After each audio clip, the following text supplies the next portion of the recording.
Hi, I'm Courtney Julia, and this weekend was my birthday, so I went out and I celebrated. So I wanted to talk today about how you can handle celebrations without gaining weight. There seems to be something every weekend, and obviously some, like your own birthday, are more important than others. However, that still doesn't mean that you necessarily can always avoid temptation or say no. So oftentimes they're good all week long, and the weekend hits and people want to go out, they want to party, and there goes your diet. So I wanted to offer up a couple tips for how I can handle celebrations and still keep on track for the most part. My first tip is make sure that you work out. For whatever reason, sometimes on our birthdays or on holidays or special occasions, we kind of tell ourselves that we deserve a day off. And I don't really understand that logic because, first of all, if you know you're going to be eating or drinking more than you normally do, you should probably work out. In fact, I like to always plan to work out on my birthday or a holiday that's special to me because then I have less guilt when I go to eat those foods. Because the last thing that you really want to be thinking as you're having, your birthday cake is, crap, there goes my diet. If you get a workout in during the day, you don't necessarily have to feel quite so guilty. You might not lose weight because of that day, but you're not necessarily going to gain weight and negate everything else you already did. So don't justify not working out. Think of it as a good thing. Think, I'm going to get my energy up. I'm going to get my oxygen flowing. My skin's going to look better. I'm going to detox before I retox. Tell yourself whatever you have to. Have a mantra, but get the workout in, and then you can eat and drink more calories. Tip number one. My second tip, and this one is, maybe not everyone will agree with me on it, but I would say eat dinner at home. If you're going to be going out with your friends, have dinner at home. There's so many filling options that are low calorie at home that you're not going to have at a restaurant.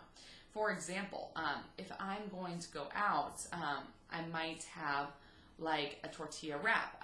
The tortillas that I buy are 140 calories. They have 15 grams of carbs and 13 grams of protein. And then I normally eat that with turkey and string cheese. So it's basically all protein. It's at least a good ratio of protein to carbohydrates. And at the end of the day, the meal's only 300 calories. And the reason why I say eat at home is because there's a good chance that later in the night you're going to go out. So we could go out for 2 meals or we could go out for 1.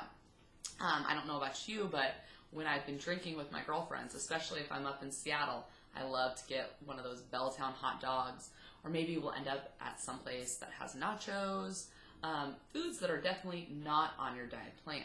Now, if I've gone out to dinner before, all of a sudden I'm like, double whammy in the hole. But if I eat dinner before I go out, I'm got some good food in my belly so that I don't get sick.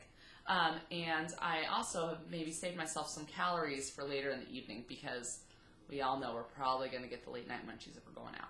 So that's my tip number 2. Think about eating dinner at home. I know that sometimes it's not as fun because everyone likes to go out and socialize and have dinner, but maybe instead have everyone meet for a happy hour drink when you're getting ready to hit the town. I think a lot of people actually might like that because I know that oftentimes with all those birthday celebrations, people kind of start, people on a budget start to get a little bit like, all right, I just went out for so-and-so's birthday. So it's a good tip for your health. It's also a good tip for those on a budget. So think about eating dinner at home. And my third tip that I always like to think about is that when I plan where we're going out, I include ways that we can walk places. So maybe we take a taxi to the first location, but then we walk the rest of the night. Or luckily, I live in an area where I can walk to the bars. And it's not necessarily a short walk. It's a decent mile, but it's definitely doable. And that way, once again, I'm kind of burning calories as I put them in. So if I have a drink at one place and then walk to the next location, or if I'm dancing, then I'm not necessarily just consuming calories. I'm also burning them at the same time. So it's just something to think about. Think about the next time you go out. Maybe you can include walking somewhere into it. Try to be mobile. I especially don't like to necessarily go somewhere and just sit.